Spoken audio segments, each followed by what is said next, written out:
Got to say that the Olympics have caused a little bit of havoc with the training plan this week.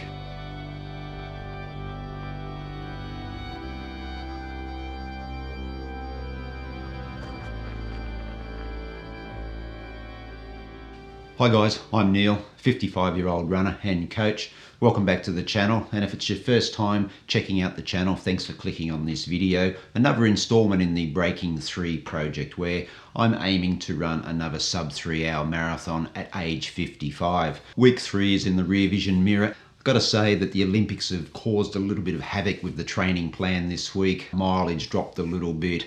And that's because the athletics was on, the marathons were on over the weekend, and there was a lot of great viewing. Not much time to try and fit in a run around that viewing and work and all the other stuff that goes on in life. As a result, mileage for week 3 dropped by about 25% on what I had initially planned, but that's okay. We move on into week 4 now, but I'll go through week 3 in review in a little bit. Got a couple more things that I just want to touch on before I do that review.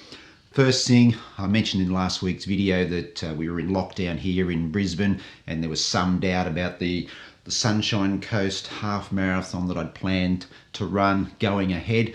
Well, unfortunately, even though we are now out of lockdown, the organisers of the Sunshine Coast Marathon made the decision early to postpone that event until October.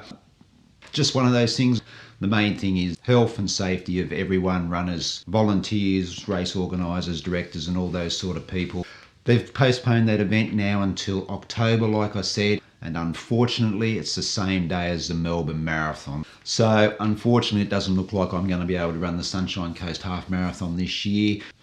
Disappointing that they're going to be on the same day, but my decision at the moment is to still go to Melbourne and run the marathon because that's what I'm working towards.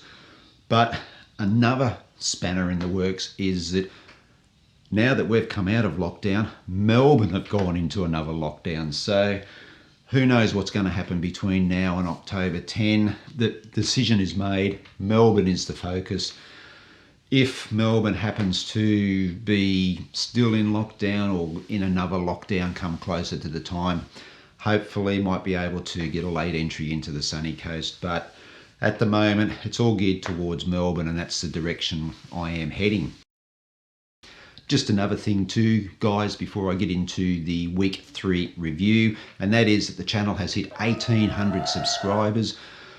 Can't thank you all enough to the new subscribers and to all those people who have been right there since the beginning of the channel. Really appreciative of all the support that I've got along the way over the last couple of years. Still a little way to go to my goal that I wanted to reach by the end of the year, which was 2,500 subscribers. So guys, keep liking these videos. Keep sharing these videos and spread the word of the Running Duck Effect channel, and hopefully we'll get to 2,500 subscribers by the end of the year. But again, thank you all so much for supporting the channel and following along on my running journey. All right, let's jump into week 3 review of the Breaking 3 project, my quest to run a sub 3 hour marathon.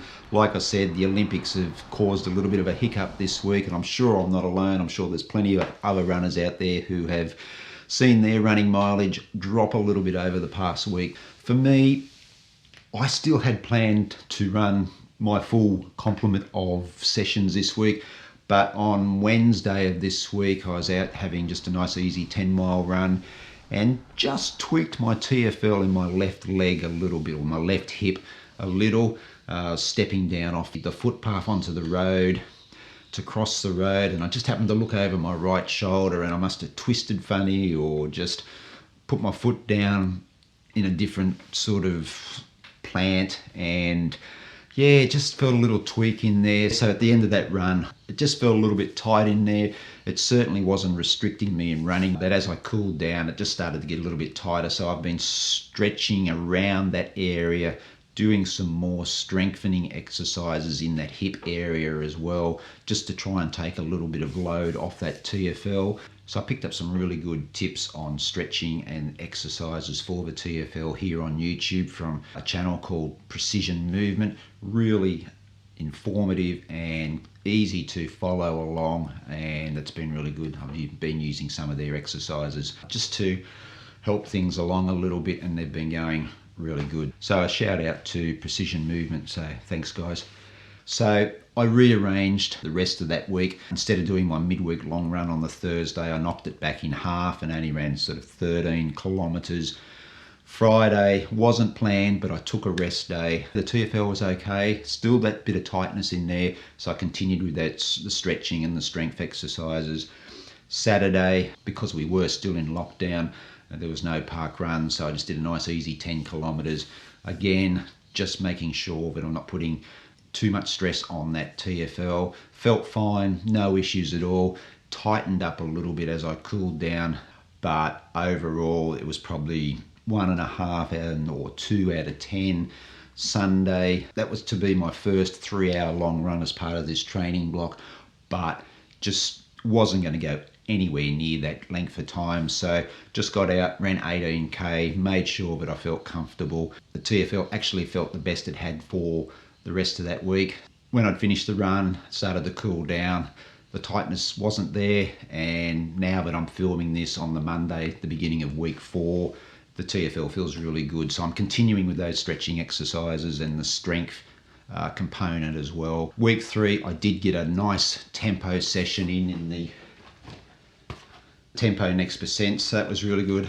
So that session ended up being a 12 kilometre tempo. Now my tempos, I aim to run just under that 4-minute 10 kilometre average, which is slightly quicker than the marathon goal pace of 4:15. This 12k tempo ended up being a 4:03 average. Felt really comfortable. I think the splits were between 4:05 and 3:59 for the last kilometre, so I was really happy with that. So it was nice to have got that session in earlier in the week before I had that little hiccup with the TFL. And as usual, the week began with that grass recovery run, 12 kilometres, nice gentle pace, just to allow the body to recover after the previous day's long run, which I think was 34 kilometres. 90 kilometres for the week.